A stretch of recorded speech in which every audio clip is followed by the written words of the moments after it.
यह कहानी एक गांव वरसौली की है। वहां एक धोबी रहता था जिसका नाम रमेश था।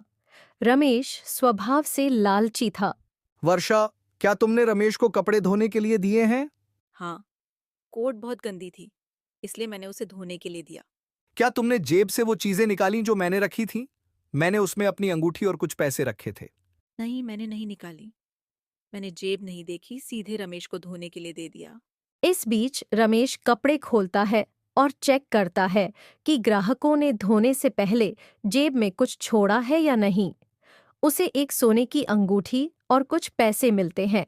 ओह, बढ़िया। आज मेरा भाग्य अच्छा है। जल्दी से इसे अपनी जेब में रख लेता हूँ, इससे पहले कि कोई देख ले। इसी बीच मोहन रमेश के पास आता है।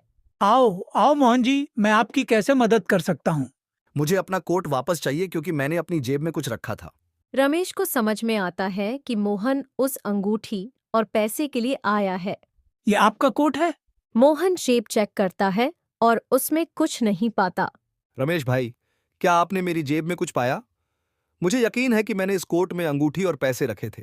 नहीं नहीं मोहन जी, अगर मैंने पाया होता तो मैं जरूर आपको लौटा देता। आप शायद इसे कहीं और रखकर भूल गए हैं।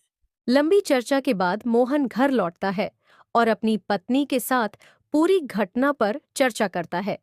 उसकी पत्नी उसे बताती है कि वह बिरजू से मदद मांगे क्योंकि चीजें बहुत कीमती थीं। बिरजू भाई, मुझे आपकी मदद चाहिए। मोहन बिरजू को पूरी कहानी बताता है और फिर बिरजू रमेश को रंगे हाथ पकड़ने की योजना बनाता है। रमेश जी, ये मेरी कोट है। मैं चाहता हूं कि आप इसे धोकर नए जैसा साफ करें। ठीक है बिरजू भाई, मैं इसे नए जैसा बना दूंगा।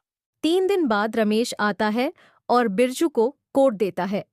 उस समय मोहन भी उपस्थित होता है। कृपया रुको रमेश जी, सोने की चेन कहाँ है? कौन सी सोने की चेन बिरजू भाई? मैंने इसे जेब में नहीं पाया। मैंने नहीं कहा कि ये जेब में थी, लेकिन तुमने खुद जेब के बारे में बात की। और धोने के लिए देने से पहले मैंने जेब में सोने की चेन रखी थी, सरपंच और मोहन जी के सामने। हाँ रमेश, बिरजू भाई ने इसे मेरे सामने रखी थी। अब तुम्हारा खेल खत्म हुआ। तुम यह स्वीकार करो कि तुम कपड़ों में जो भी चीजें पाते हो उन्हें ले लेते हो, जैसे तुमने मेरी अंगूठी और पैसे ले लिए। कौन सी अंगूठी, कौन सा पैसा, कौन सी चेन? मुझे नहीं पता तुम किस बारे में बात कर रहे हो। रमेश, अब तुम अपनी गलती स्वीकार करोगे या हमें पंचायत में जाकर शिकायत करनी चाहिए और तुम्हारे घर की जांच करनी चाहिए?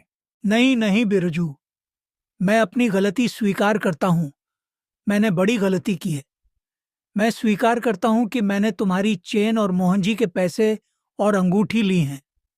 मैं इन्हें वापस कर दूंगा। कृपया शिकायत मत करो। जाओ और अभी ला कर दो। रमेश भागकर गया और चीजें लेकर लौटा। उन्हें बिरजू को लौटाया और अपनी गलती के लिए माफी मांगी। मोहन जी बिरजू का आभार व्यक्त करते हैं। बिरजू रमेश को उसके कार्य के लिए चेतावनी देता है और उसे अंतिम मौका देता है। रमेश ने सबक सीखा और धोखा देना बंद कर दिया। यदि आपको यह कहानी पसंद आई तो कृपया हमारे चैनल को सब्सक्राइब करें और ऐसे और भी अद्भुत नैतिक कहानियों के लिए जुड़ें। अगले वीडियो में हम देखेंगे कि बिरजू एक ऐसी महिला को कैसे पकड़ता है जिसने गांव वालों को डरा दिया था। धन्यवाद।